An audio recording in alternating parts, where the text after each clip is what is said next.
Assalamualaikum. Dear students, in this video we are going to discuss the third part of your chapter 1, that is life processes. In our previous video we had discussed about the mechanism of photosynthesis in detail. Now moving towards our next topic, that is heterotrophic nutrition. Last videos में हम लोगों ने पढ़ा autotrophic nutrition और जो process है photosynthesis जिसके through plant अपना खाना बनाता है उसको डिटेल में हम लोगों ने स्टडी किया।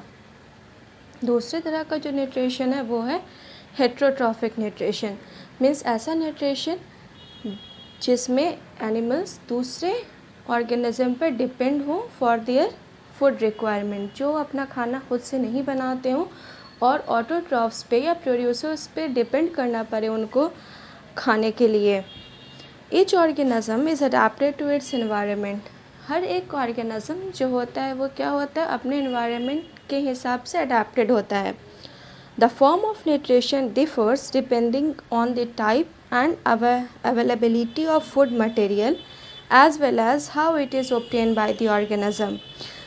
और किस एनिमल में कौन सा हेट्रोट्रॉफिक न्यूट्रिशन या कौन सा न्यूट्रिशन होने वाला है वो किस चीज़ पर डिपेंड करता है कि किस तरह का उसको खाना खाना या कौन सा फूड उसके लिए अवेलेबल है, साथ ही साथ कि वो ऑर्गेनिज्म जो है अपना खाना कैसे ऑब्टेन कर रहा है।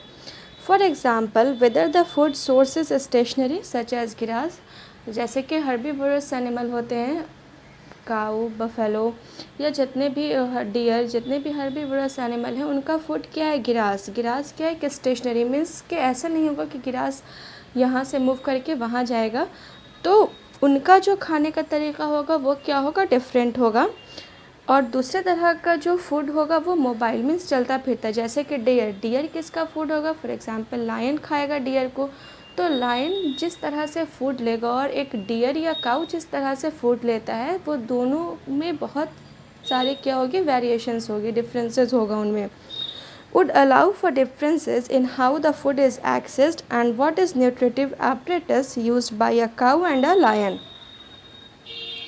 There is a range of strategies by which the food is taken in and used by the organism. और बहुत सारा तरीक़ा भी है जिसके थ्रू ऑर्गेनिज्म अपना खाना लेते हैं और फिर उसको यूज़ करते हैं। Some organisms break down the food material outside the body and then absorb it. कुछ एनिमल्स तो ऐसे होते हैं जो अपना खाना पहले ही उसको क्या करते हैं, ब्रेक डाउन कर देते हैं या उसको सॉलेबल फॉर्म में कन्वर्ट कर लेते हैं कि जिसमें कि वो उस खाने को यूज़ कर सके, और तभी फिर वो क्या करते हैं, अपने उसको एब्जॉर्ब करते हैं। एग्जाम्पल्स आर फंजाई इसका सबसे अच्छा एग्जाम्पल है, जैसे कि yeast, bread moulds, mushrooms etcetera.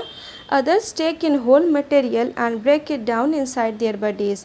और दूसरे तरह के एनिमल कैसे होते हैं जो कि खाना पहले तो खा लेते हैं, ले लेते हैं पूरा का पूरा खाना, एंड देन उसका ब्रेक डाउन होता है और फिर वो उसके न्यूट्रिशन को क्या करते हैं, एब्जॉर्ब करते हैं।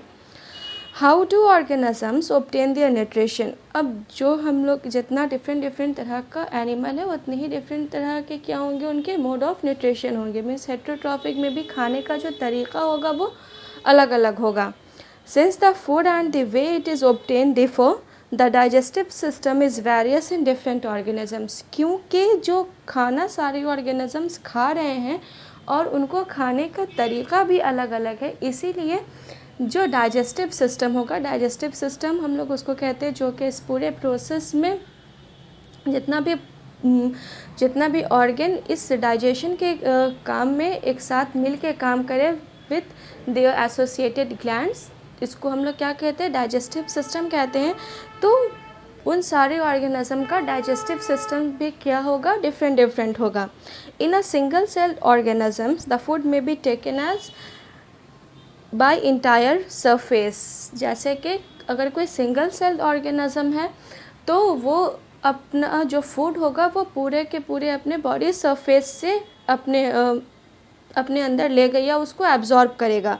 But as the complexity of organism increases, different parts become specialised to perform different functions. लेकिन जैसे जैसे कॉम्प्लेक्सिटी लेवल ऑर्गेनिज्म का जो है वो बढ़ता जाएगा, जब वो मल्टी सेलुलर हो जाएगा, जैसे कि हम ह्यूमन बींग्स है या हायर प्लांट्स है, तो हम लोग उसमें क्या देखते हैं कि डिवीज़न ऑफ लेबर है। मीन्स हर एक टिश्यू का, हर एक ऑर्गन का क्या है, अलग फंक्शन है, हर एक सेल का अलग फंक्शन है, वो पहले से डिफाइंड है या डिटर्मिंड है कि इस ऑर्गन को यही काम करना है। तो जैसे जैसे कॉम्प्लेक्सिटी लेवल इंक्रीज़ होता जाएगा, हर एक ऑर्गन स्पेशलाइज हो जाएगा, एक स्पेशलाइज फंक्शन परफॉर्म करेगा फिर वो। For example, amoeba takes in food using temporary finger-like extensions of the cell surface which fuse over the food particle, forming a food vacuole.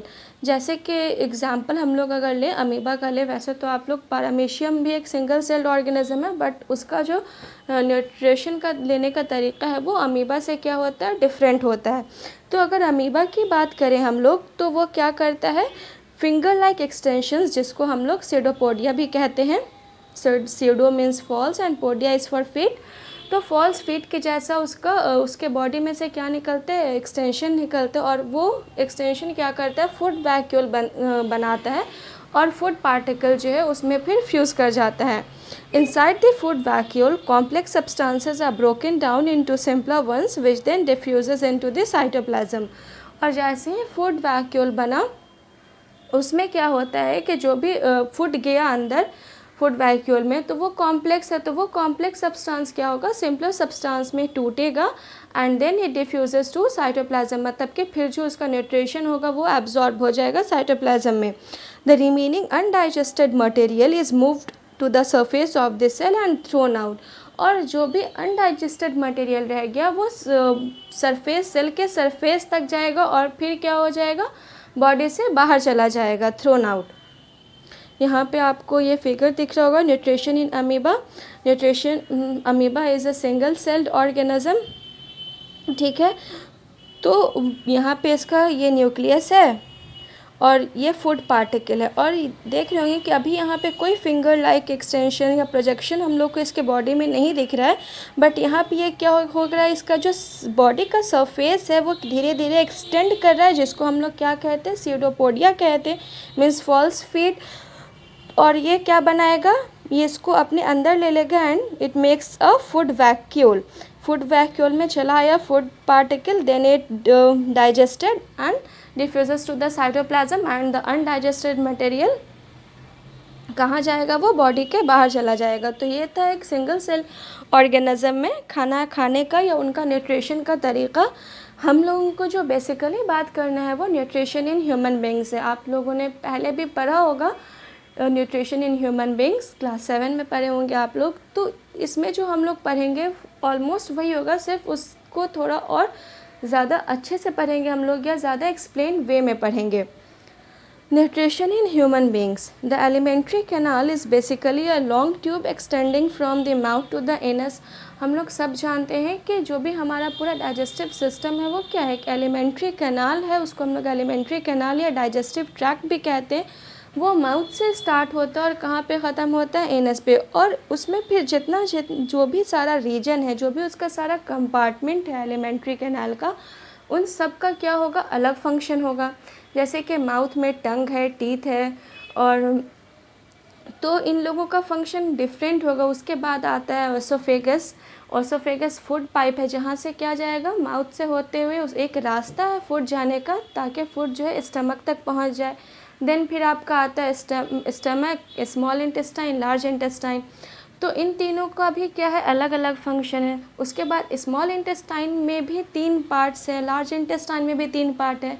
तो उन तीनों पार्ट का फिर क्या होगा, अलग फंक्शन होगा, लार्ज इंटेस्टाइन का अलग फंक्शन होगा। और ये जो पूरा जितने भी ऑर्गन सारे मिले, उसमें ये सब क्या करते हैं, डाइजेस्टिव जूसेस और एंजाइम सेक्रेट करेंगे, प्लस इनका जो एसोसिएटेड ग्लैंड्स है वो डाइजेशन में हेल्प करेगा, जैसे कि लीवर, पैनक्रियाज, ठीक है। तो हर एक रीजन जो है, हर एक कंपार्टमेंट जो है वो स्पेशलाइज्ड है, वो उसके पास अपना स्पेशल एक फंक्शन है, ताकि वो अपना फंक्शन जो है परफॉर्म कर सके। What happens to the food once it enters our body. जब एक बार फूड हमारे बॉडी में इंटर कर गया तो फिर क्या होगा उसके साथ, ये हम लोग डिस्कस करेंगे अगले क्लास में, ठीक है, कि जब हम लोग खाना लिए, इनटेक किए फूड का, तो फिर उसके साथ क्या क्या होना है और जो भी फूड का न्यूट्रिशन है, जो भी उसके कंपोनेंट्स हैं, वो हम तक कैसे पहुंचेंगे, मीन्स हमारे बॉडी को वो कैसे मिलेगा या हमारा बॉडी उसको कैसे एब्जॉर्ब करेगा एंड यूटिलाइज करेगा फॉर वेरियस फंक्शंस। इंशाल्लाह इसके आगे हम लोग डिस्कस करेंगे और उम्मीद करते हैं कि आज का क्लास आपको समझ में आया हो। चैप्टर रीड कीजिएगा और जो भी इंटेक्स्ट क्वेश्चंस हैं वो सारा करते जाइएगा, और कुछ नहीं समझ में आ रहा हो तो प्लीज़ मुझसे पूछ लीजिए। Thank you. अल्लाह हाफिज़।